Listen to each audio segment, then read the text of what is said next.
क्या आप जानते हैं महाभारत का एक ऐसा रहस्य जिसे सुनकर आपके रोंगटे खड़े हो जाएंगे। जिस युद्ध को हम धर्म और अधर्म की सबसे बड़ी लड़ाई मानते हैं, उसमें एक ऐसा सच छिपा है जिसे 99% लोग आज भी नहीं जानते। सोचिए, जब कुरुक्षेत्र की धरती पर लाखों योद्धा गिर रहे थे, तब एक नाम ऐसा था जो हर किसी के दिल में डर बनकर उतर चुका था। अश्वत्थामा, गुरु द्रोणाचार्य का पुत्र, अपराजेय योद्धा और क्रोध का ज्वालामुखी। लेकिन कहानी में एक ऐसा मोड़ आता है जहां अश्वत्थामा खुद चीख कर कहता है, मुझे भीम ने नहीं, तुमने मारा है। अब सवाल ये है, भीम ने कब मारा, कैसे मारा और अश्वत्थामा ये क्यों कह रहा है? दरअसल महाभारत में अश्वत्थामा को कभी भीम ने सीधे युद्ध में पराजित नहीं किया था। भीम तो हमेशा दुर्योधन, दुःशासन और कौरवों के खिलाफ खड़ा रहा। तो फिर अश्वत्थामा के ये शब्द किसके लिए थे? असल रहस्य यहां छिपा है। जब युद्ध अपने अंतिम चरण में पहुंच चुका था, तब पांडवों को गुरु द्रोणाचार्य को रोकना जरूरी हो गया। द्रोणाचार्य इतने शक्तिशाली थे कि उन्हें हराना असंभव लग रहा था। तभी श्री कृष्ण ने एक रणनीति बनाई।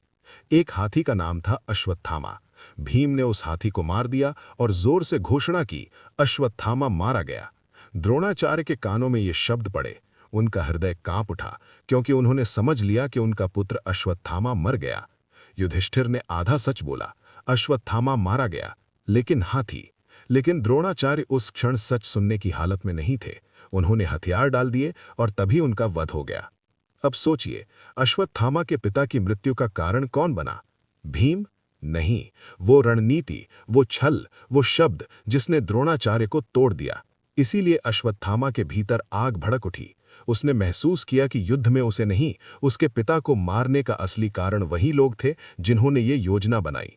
और तभी अश्वत्थामा के मन से निकला, मुझे भीम ने नहीं, तुमने मारा है, क्योंकि उसके लिए उसके पिता का टूटना उसका सबसे बड़ा घाव था। यही कारण है कि अश्वत्थामा बाद में इतना क्रोधित हुआ कि उसने रात में पांडवों के शिविर में जाकर भयानक नरसंहार कर दिया। महाभारत सिर्फ युद्ध नहीं, ये मनुष्य की भावनाओं, रणनीति, धर्म और अधर्म के बीच की सबसे जटिल कहानी है।